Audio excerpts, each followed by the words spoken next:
How are you today? I am doing great and super excited to be here with you. Awesome. Super excited to have you. So, we're going to do the fun part now of going over to Facebook. So, we're going to go to the Sacred Fire Creative business page and then kind of scroll down until we see this live post. And hopefully, it'll be on there. I might have to refresh my screen a little bit because we did that kind of quick. So, sometimes it takes a little bit of time to show up. So I'm refreshing it, and there you are. Okay, great. And then we're going to share that post. So I'm going to share mine to my personal page, and you can share it to your business pages and personal pages, whatever works best for you. Perfect. I'm going to do that right now. And if you're watching us live, if you could share it, that would be so great. Let's see. I'm going to go over here, and there's kind of an art form to this, so I'm just kind of sharing it. Okay, with some words. Okay, great.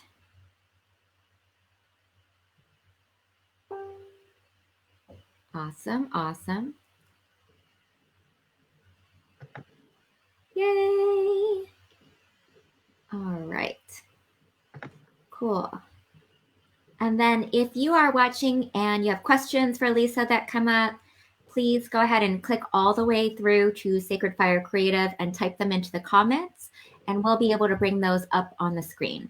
So as we go. And I'm going to go back over here. I think we got all that settled. If you are watching us live or on the replay, type in the comments, let us know where you're watching from. It's always fun to see where people are chiming in from. So, and Lisa, where are you today?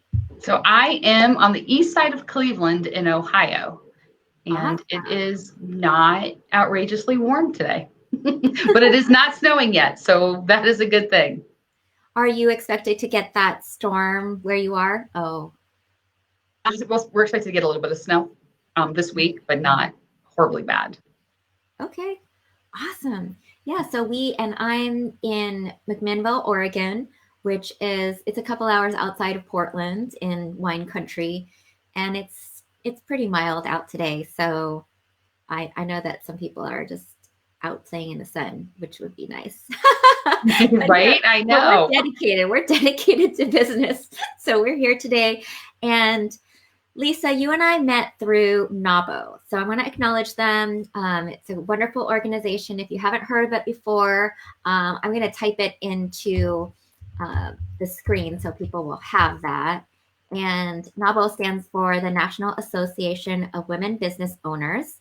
And every Wednesday, they have an open forum for women in business that they're doing right now during COVID-19 for free. So you can check that out. It's at 2:00 p.m. Pacific or 5:00 Eastern. And you can find it at nabo.org.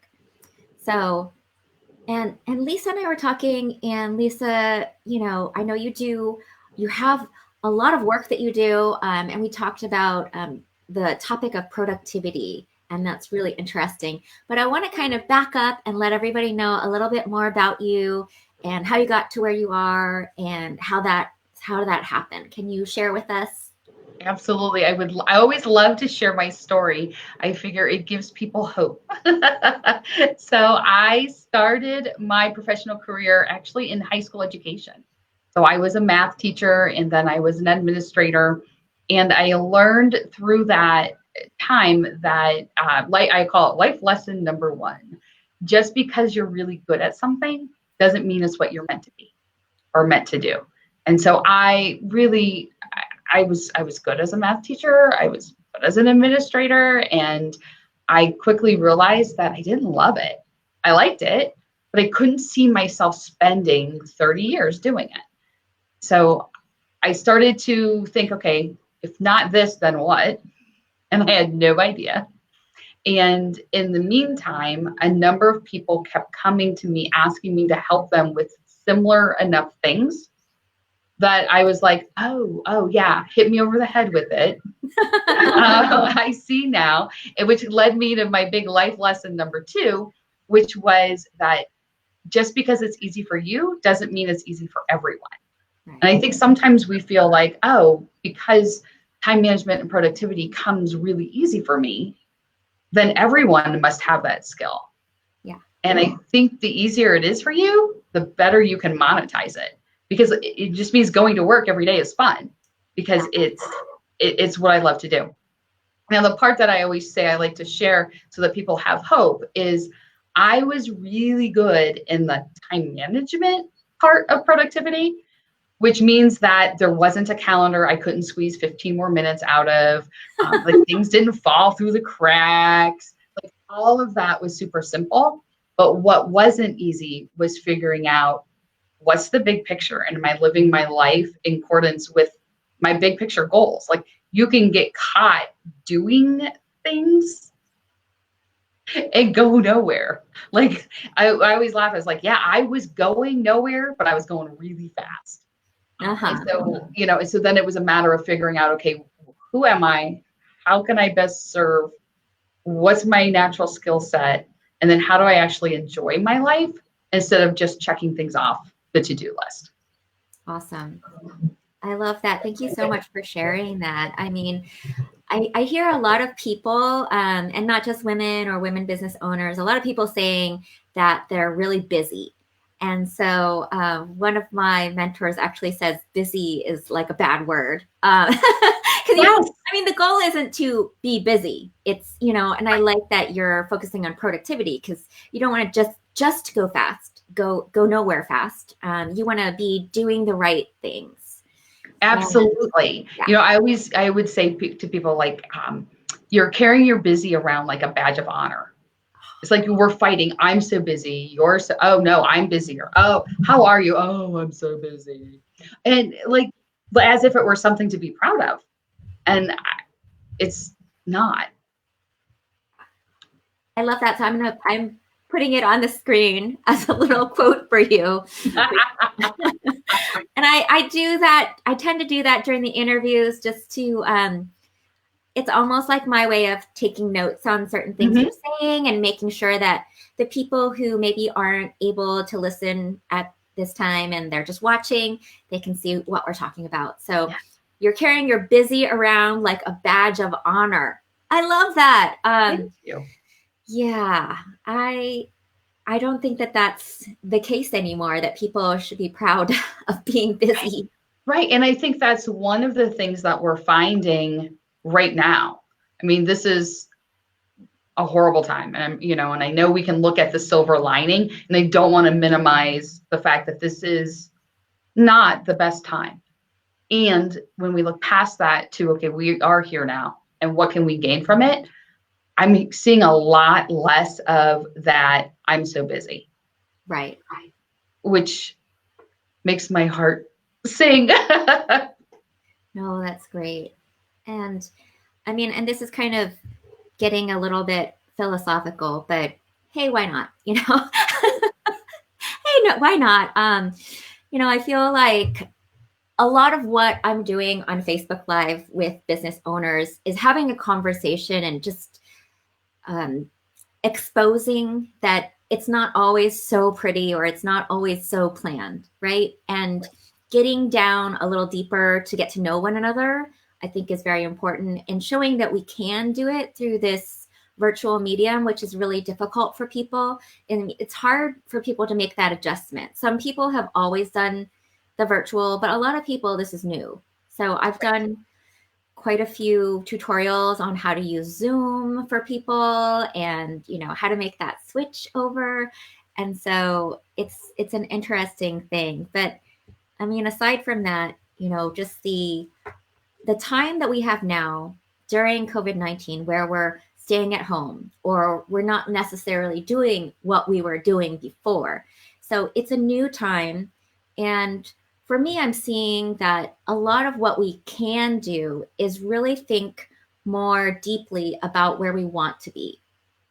So where do we want to be? How do we want to show up? What do we want to offer? I mean, now is a great time to really dive deep into that. Yes. And so it's coming up in conversation a lot. Maybe I'm just putting it there, but for me, it's it's a time to really look at, okay, well, was what I was doing before, is that what I want to continue doing? Is that serving me? Is that filling my heart? And so when you're talking about, okay, you're doing this thing that you were really good at, right? So you're really excelling at math, and that's unusual. A lot of people struggle with math, right? So you have this skill, and so it uniquely puts you in a situation where, okay, and you can teach it well, and you're an administrator now, and then what? And then what, right? And so Right. you're seeing to yourself, like, you have to step back and sort of say, well, what is it that's going to make my heart sing? What is it that's going to really be uplifting to me and feel like it's my gift? This is what I'm going to share. Right. So you And I mentioned that you had people who asked you for certain things for a long time, right? And so is that kind of how it came about? What were the kinds of things that they were asking you to help them with? and it's funny because when I tell the story, like you tell the story and it feels like the time frame was condensed, as if people asked me for stuff and I immediately made the decision and then Right. started my business and it was immediately successful. Like it took, like they asked me for stuff over the course of like maybe 6 months, but it took a while Yeah. to make that decision. And what I found was that most people were asking me to help them rein in the chaos, and it looked differently for different people. So Mm-hmm. for one person, she ran a business out of her home, and she had someone show up for an appointment, and she was still in her pajamas because she forgot that she had the appointment because she didn't have a solid system to collect and keep appointments together. And so she called and she's like, I need your help. I can't do that again. I'm thinking, really? Like, okay, that was the straw. And in the same, probably within a couple of weeks, I had someone call and say, I just don't know what to do. I have a couple part-time staff. Again, she worked out of her home, and she says, and I brought them in and I made them lunch, and we sat around and we ate lunch for an hour and a half. And I was like, okay. And she goes, and then I really didn't know what else I needed them to do. And so I just sent them home. And I was like, okay, so if you add up the cost for all your part-time staff, you had a very expensive lunch because that's all that was accomplished. And she really didn't have a good solid system for how do I determine who does what task, how can they work independently of me, and then move on from there. So those are just two examples of, in both of them, I find typically that clients who seek me out have had a straw that broke the camel's back. I was sitting at a lunch. It was a novel lunch, actually. We were sitting there, and the woman across the table opened up her purse and realized she didn't have her wallet. And she looked at me and she goes, okay, I need to hire you. And I was like, what? And she goes, I've been thinking about it for a long time, but the fact that I left the house and came without my wallet, and this isn't the first time I've left my house and come without my wallet, means I need a better system. And so actually my first business, or my LLC, is actually called System Savvy Consulting. And then I now do business under my DBA of Impactive Strategies. But it started out as helping people create systems. And then it grew to pass the system, like to what we've been talking about, what actually matters. But at the beginning, it was all about systems.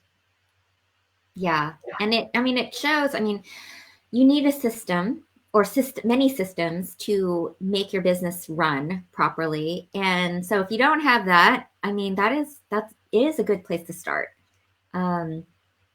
So you started out with helping people with those systems. And was it the kind of thing where they were always identifying, okay, you said this straw has broken the camel's back. So they figured out, okay, I can't have this happen again. Is that kind of what has happened for them? That was definitely where it started. It absolutely started there. I can't have someone show up at my house when I'm in my pajamas for an appointment. Like, I can't look at my payroll and realize that I'm paying people to have lunch with me. And then I'm staying up until 10 o'clock at night getting the work done. I can't show up in a professional arena again without the things that I need including my credit card. Like it was that at the beginning, it was that. Now that my business has shifted a little, clients tend to seek me out now that they're working too much. Like they just feel like I'm working too much. You start your business because you want freedom. And then you're tied to your business. And you're like, wait a minute, that's not why I started this. And so typically that's now why people will reach out to me. They're just like, I just feel like I'm not getting what I wanted out of life because I'm tied to the business all the time. Mm-hmm. Yeah. So is it sort of like, where people, well, I mean, they approach a burnout, they approach kind of like that. They're doing everything. They're wearing all the hats and they don't know where they need to delegate or create some automation so that they can free up more of their time to do things that they are the best at, that they can only do. Exactly. I call that zone of genius. Yes. Like as a business owner, you want to live in your zone of genius. Yes. And then let other people do the rest. In fact, we will, shameless plug for NABO, Friday, I'm doing our Connect and Learn, which is open to members and non-members alike. And we will be talking about delegating and zone of genius and things like that. Nice. Yes. I love that. So this morning I did a NABO workshop on Instagram for business. And I had she came and she was in NABO Inland Empire. So I love that. Like we can all share our resources, especially right now because we're just online. So it's almost the best time for people to check it out because there's so much available. And so you said yours is on Friday. And so if they're looking for your workshop, what is it called? Like what would they look up? It's number one strategy to, what is it? Let me tell you. Let me look at it. We've changed the name a couple times. Number one strategy to increase efficiency. Okay. And so nabo.org is the place to go. Increase efficiency. Love it. Okay. And so that one is on Friday, right? Yes. And what I love about our NABO's on-demand platform is that register, whether you're going to attend live, like, of course, I want everyone to attend live. It's way more fun as a presenter if you have people asking questions along the way. However, the content is available. It lives in the Institute, so people can get it no matter what. And right now the Institute is open. Most of the parts of the Institute are open to members and non-members alike. Yeah, that's great. And I didn't even realize that the Institute was open for non-members. So there's only a couple places that are still closed that are member-only perks, but all these lunch and learns and connect and learns and all those pieces are open. Oh, thanks, Diana. Look, Diana's watching. Hi, Diana. If you guys are watching, would you just type in like hi or let us know where you're watching from? It's always good to see. But thank you, Diana, for that. So she's got the link, which, you could copy down or look at nabo.org for their events. Number one strategy to increase efficiency. Thanks, Diana. I just got off a Zoom with her, also talking about the Instagram for business. So it's like a NABO day. Right. Which is great. Yeah. And so, okay. So you're helping people with increasing efficiency, improving their business, really enjoying what they're doing more. We had a lady join on I did a Women Connecting Women virtual community connection for NABO Oregon on Monday. And it's open also to anybody who wants to join. And there was a lady who, look, I'm going to put this up on the screen. Sorry. Diana. Hi, Diana. She says, hi, Lisa and Malee. So great to see you too. Aw, thank you so much for watching. Awesome. And so anyway, I was just telling a story of, I met this woman who, I think she actually might have been from Minnesota. I'm not sure. But anyway, she said that she increases joy by helping people avoid or not get into burnout anymore. Right. And so I think that that's definitely part of what you do, and by increasing their effectiveness and their strategy and their efficiency, I mean, that definitely increases your fulfillment in what you're doing and hopefully your joy too. But Right. what are some, and not to give away what you're doing this Friday, so you don't have to give Okay. any of those tips away. But here, I'll just put Nabo back up on the screen. But what are some things you see often that you're just saying to yourself, like we were talking about, this may come easy to you, but it doesn't come easy to other people. So what are some things that you're like, wow, I've done this over and over, and I think that it's just one of those things that's always going to come up. Yeah. I think that one is that feeling that you have to do it all yourself. And, I had someone once tell me, well, of course, because these are all type A personalities and blah, blah, blah. And that's not actually what I find with the people that I typically work with. What I find is they just haven't been able to create the space to think about how they can get rid of something on their plate. Like, it isn't that they're doing it because they're holding on and can't let go, at least not typically the clients they work with. It's usually because they can't figure out how to clear headspace. You know how, like, I think the hardest thing to do is put time on your calendar to think and then keep that time there to think. Mm-hmm. Because it's so easy to push that time aside. Oh, I'll just answer this last email, or I'll think tomorrow because today I need to do blah, blah, blah, 10-minute task, 10-minute task, 10-minute task that will eat up that whole hour so quickly. And so one of the things I find is that it's hard for people to delegate. And it's not hard for the reason most people think of letting go. It's hard because they just can't even think about what's the alternative. What does it look like? So that's definitely one thing that I see. No, that is a good point. And I feel like sometimes my clients, when they come to our Zoom meetings, to have that space to think about their business and not be working, in the business. They're working on the business. And it's because they need that accountability, almost like that's what we're going to do during this time, where we're going to be thinking more broadly about your strategies and how it's going to help your business. But on their own, they'll put that on their to-do list, or they'll put that on their calendar, like you said. And it does get pushed around because they'll see, client priorities come up, or they have to take care of this emergency right away, or put out these fires, right? So, Right? That's the second thing I see all the time. I couldn't do blah, blah, blah because I was putting out fires all day. yeah. That is absolutely the second biggest thing that I see. And I think about it, what's a fire? And I have a definition of fire, and they have a definition of fire, and they are not the same. Because basically most of my clients will treat anything unexpected as a fire, which then puts them in reactive mode all day long, Right. instead of proactive mode, where at the end of the day, when they look back, they're like, if they look back, because typically we're sliding into the end of the day, rushing out to go do something else. And when they look back, they're like, oh, wait a minute. That stuff wasn't really a fire. I just didn't take 10 seconds to think. And so that's the second thing that I find. Okay. So do you have like these numbered 1, 2, 3, 4, 5? No, but those are my two big.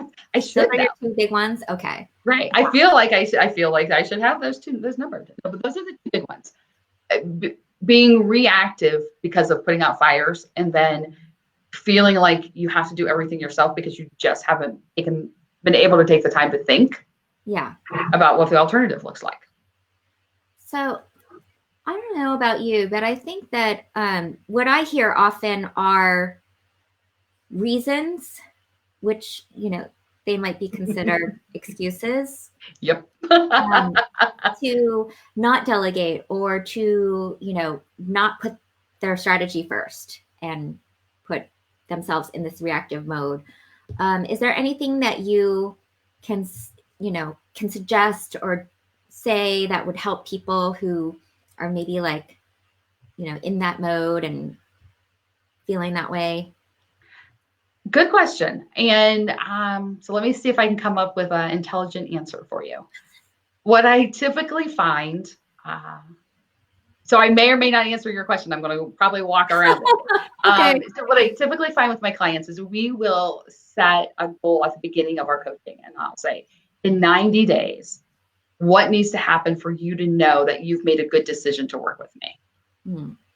Then when we come to a place in our coaching where that reason or excuse pops up, I'm usually able to anchor back to, okay, so you said in 90 days this was important to you. Does this, what you just chose to do, get you closer to that? And so I think I am kind of going to answer your question now. My advice would be, in general, remember why. Yeah. So like, why did you start your business? Like, what is it that you said, I want to own my own business? Mm-hmm. And when you start to find yourself slipping away, doing other stuff, anchor back to, why'd you start your business? Yes. So it's that bigger piece than the obvious right there idea. Yeah, definitely. I like that. I definitely have clients anchor back to their why or who they are. And for me, of course, it's more like anchoring into their brand and what their brand also represents for themselves and for their clients, so that they're consistent in sending a clear message. One of the things I think would be interesting to hear is I've made appointments with people, right? And then, it doesn't matter who they are. I mean, they could be NAWBO people or whoever, but they're business people. They're not like your personal appointments, right? So they're just make a business appointment and you say, okay, I'm going to meet at this time. And in the pre-COVID-19 world, you'd meet for coffee or meet in person or meet at the office. And then now it'd be like meeting via Zoom. And what I've found is that previously, like before I was in business, I didn't even think about appointments the way I do now. And now, I mean, it's extremely rare for me to not hold my appointment. There has to be like this meltdown, Right? or like some major emergency and crisis that is like, life or death, or really serious. Not oh well, I had a client call, so I took that one instead. What do you think about that? What's your opinion? All right, let's see here. So a couple of things. I think that I'll use this for myself. I think being a woman of my word is one of my guiding principles. And I also get that not everyone has that same principle or same whatever. And so people will make decisions for different reasons. So not going to say I've never canceled an appointment for a reason, because I absolutely have. And usually my criteria if I need to cancel on someone is I look at, am I doing them more good by us not meeting? So like there are times where like maybe I'm under the weather and we were meeting in person. And so maybe I'll try to shift it to a phone call or virtual, or just say, look, I'm wiped out. I'm sick. You don't want what I have. Let's reschedule. Yeah. Like, so usually that, like, those are the reasons that I typically will reschedule, is because I'm ill. I don't reschedule based on something better coming up. Like, you know what I mean? Like, but what I'll see is clients will overbook their calendars, and they'll fry themselves out to where they can't hold later appointments. So I think that's a piece too. But again, it's about, who are you when no one's looking? And I think there's two things. Some people will cancel appointments and don't care. And for those people that I know they're not ideal clients for me, it's the people who canceled appointments and wish they didn't have to, wish they wouldn't have, don't know how not to. Those are the people that are ideal clients for me, but those are also the people that I tend to want to associate with. Like if someone's going to cancel on me and don't care, I don't really think I want to be in their circle. Yeah, exactly. That's exactly how I feel. I think that's why I wanted to ask you the question. I'll let you talk about it because, you know, a lot of times if it's an honest mistake or if they are sick, of course, yeah, you know, reschedule. But yeah, if they are just like, oh, something, like you said, something better came up. Right. Something better came up, then a strategic partner, I think you're missing out. And I probably wouldn't even refer business to that person or do business with that person, let alone be in their circle. So right. Yeah, definitely.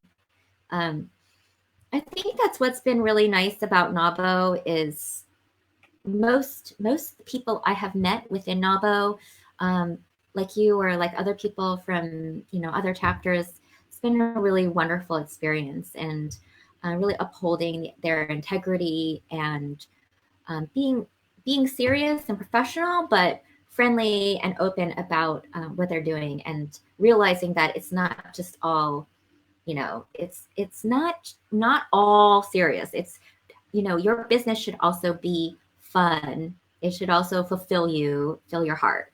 So I love that part.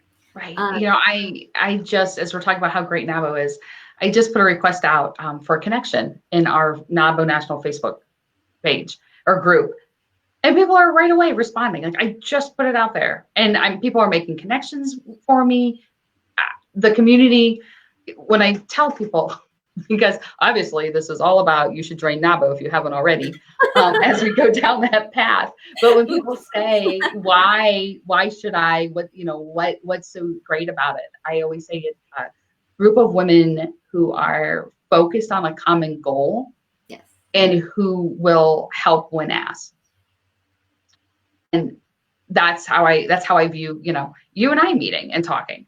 And I mean, our paths would probably never have crossed if not for reaching out during that Connect and Learn.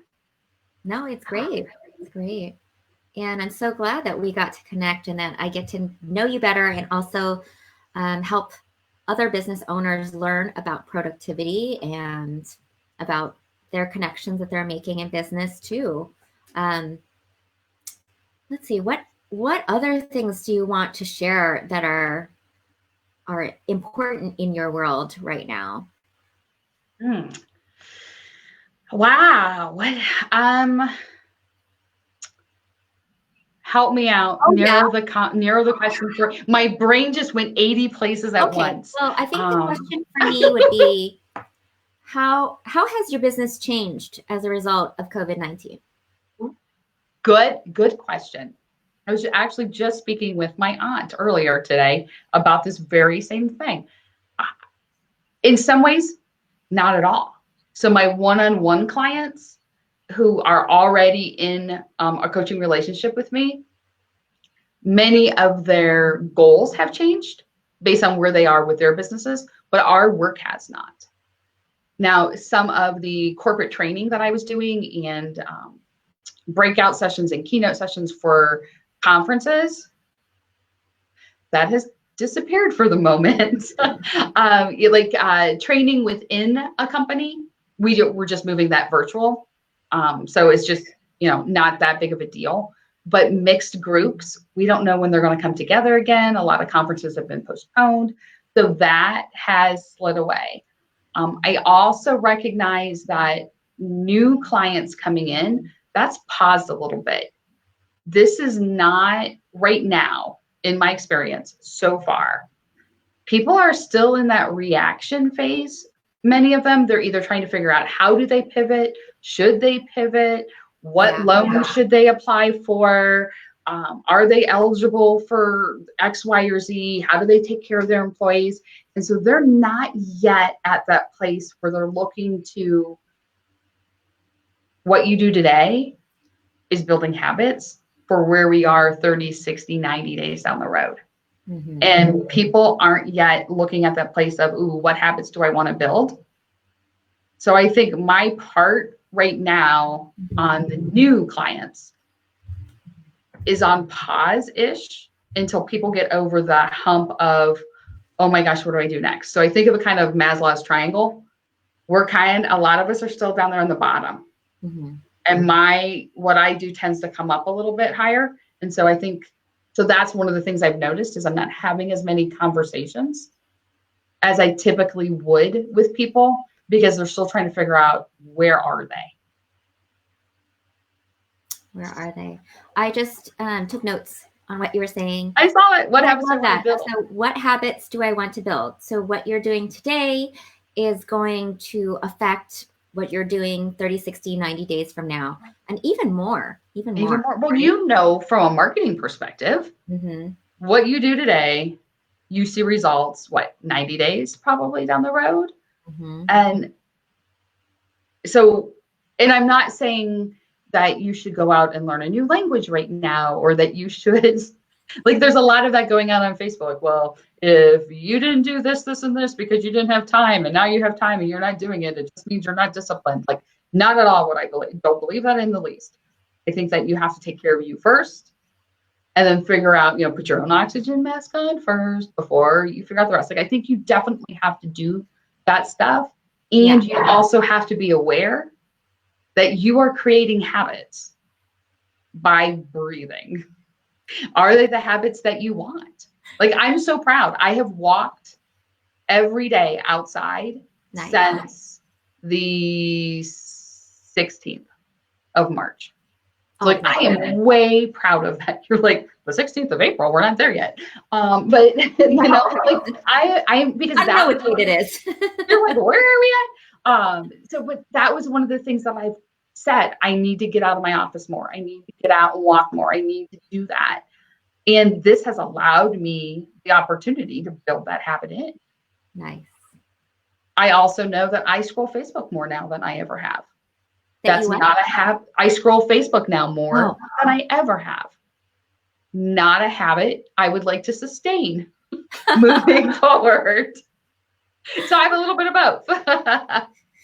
Yeah, I mean, I have to think about that because definitely moving is important. So like, movement, not like moving my house or anything, but definitely that's a habit I want to build more. For us, my husband and I are snowboarders. And so that season is just done. It was just like ended abruptly, right? When it was also getting good. And so that's like a first world problem, right? So not doing that, I'm thinking, okay, well, how can I replace all of that exercise and activity with what am I going to do now? So it's walking or biking. Mm-hmm. So we're doing that and hiking a little bit. So that's been nice. But yeah, getting outside is really important, getting out in nature. And I definitely love thinking about, okay, what do you want to build? Because I think if we just focus on, and I did this for a couple of weeks, I did this only look at what the media is putting out for like it's too much, right? And so you might think like, oh, I want to stay on top of the news, but then it just can get so heavy, right? And it's not to minimize what's going on. It's just to realize that you also need to, like you said, put your mask on first, meaning like, take care of yourself, take care of your own health and wellness first. And that's inside and out, emotional, mental, psychological, spiritual, all of those, your wellness before you really, look outside of yourself. Are you finding that the things that you're helping people with are crossing over personal to the personal side from business and business to personal? Always. It's usually about halfway through whatever program people are in, we'll do a check-in. We review and reflect. Here's what you said you wanted a couple months ago. How do you feel you're doing there? And do we need to adapt anything moving forward? And so we'll do that about halfway through. And always, I will hear, I can't believe how the work I'm doing here in my business is also crossing over to my personal life.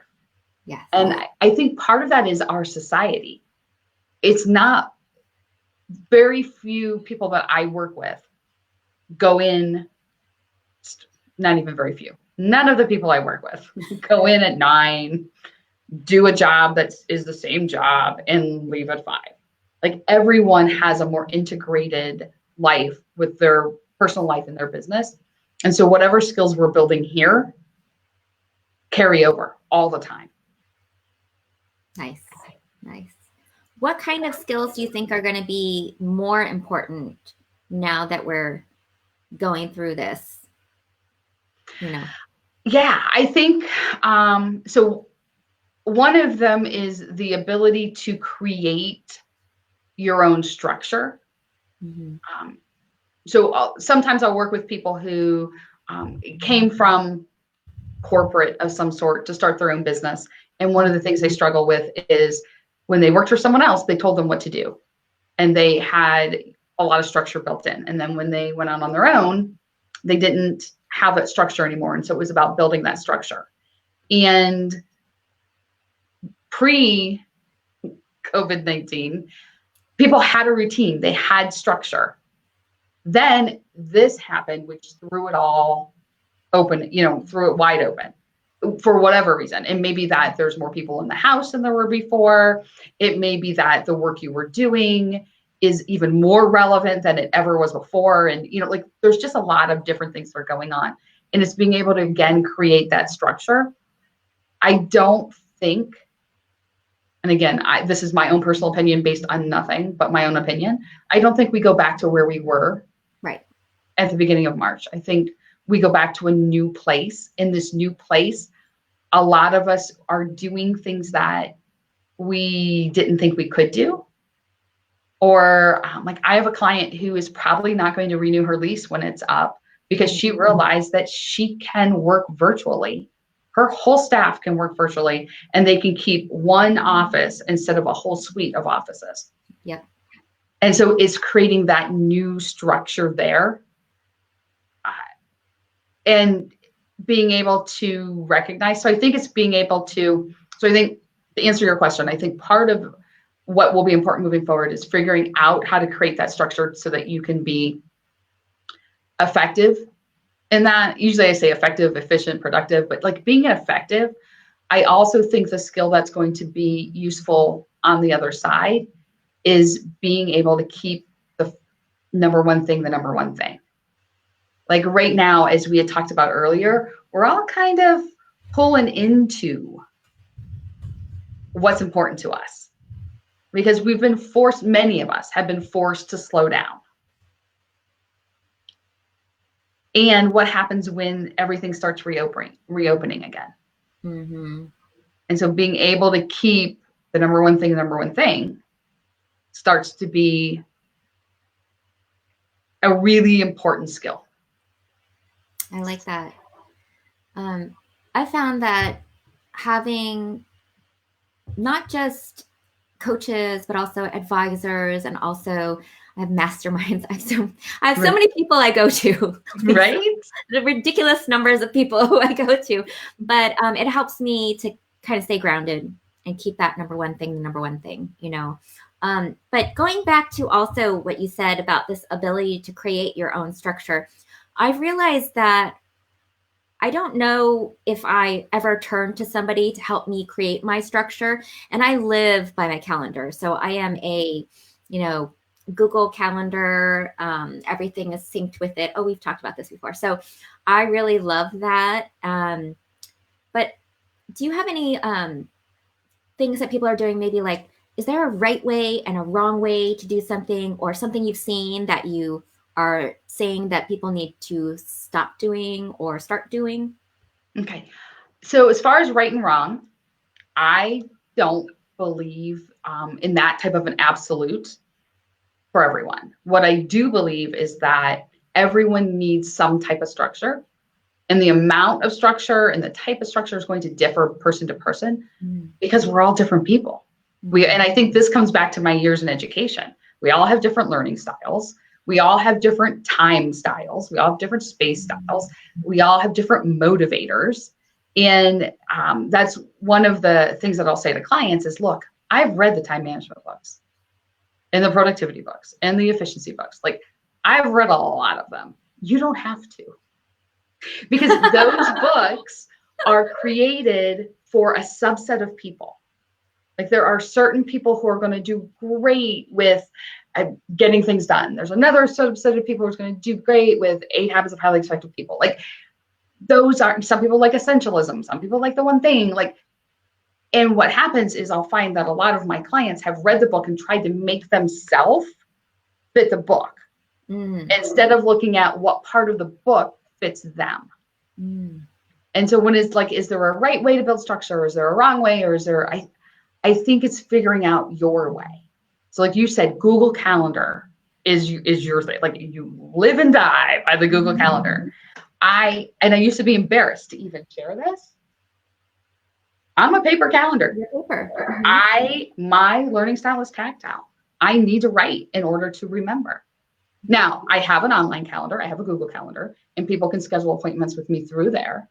But it's in my paper calendar because that's what connects to my brain. And so I think it's more about what is the right thing. Like, I had a client once say to me, I just need you to tell me the tools. And I was like, no, there's not the magic tool. There isn't a magic app. It's about finding what fits you. If it's hard, or if it requires a lot of discipline, it's wrong. It's the wrong solution. It's about finding the solutions that use your strengths already that you can then move forward with. I love that. I love that you're talking about that it should be, there's this flow and ease to it, not, you're pushing something up a hill, right? Right. And yes. I love also that, maybe it's because, you had this teacher background, but the different learning styles and individual choices are very important to you, and that you're not treating each person like the same. There's no cookie cutter. There's no like one method that's going to work. So all of that really resonates with me, that I do that with my marketing for my clients. It's not like a one size fits all. It's not like here's the flow chart and here's the template we're going to follow. There's nothing like that. And so I hear a lot of that in what you're saying. So to me, that's really exciting. So yeah, love it. Well, before we're going to wrap up now, and before we wrap up, is there anything that you want to say to everyone before we say goodbye until the next time? Absolutely. So a couple things I want to say before we wrap up. One is, if there's something that you heard today that you're like, ooh, I should do that, do it. Like, do it. Don't wait for the perfect time. Whatever it is, put it in your calendar, schedule it, and do it. My favorite quote is, if nothing changes, nothing changes. And, Malee and I are just having a conversation here today. We're talking about some productivity things. A couple ideas have been flying out there. If you're hearing something and you're thinking, ooh, I should try that, do it, try it. There's nothing to be lost there. So that's my number one takeaway that I want to leave you with. The number two is, if we haven't pushed NAVO enough, one more time, I want to say, jump on Friday and learn all about delegating. That's what we'll be talking about. It's a great organization.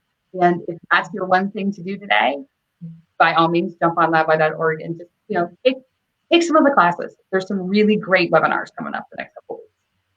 That's so great. Awesome. Well, thank you so much for introducing yourself and providing so much wisdom and so much fun. And really appreciate you, Lisa. It's been so nice meeting you. And so you and I are going to stay on so we can coordinate the next session, but we'll say bye to everybody. Thank you so much for watching. And definitely type in the comments if there's something that kind of spurred you to take action today.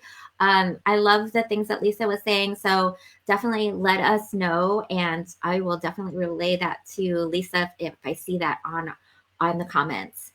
All right. I'll see you next time. Thank you.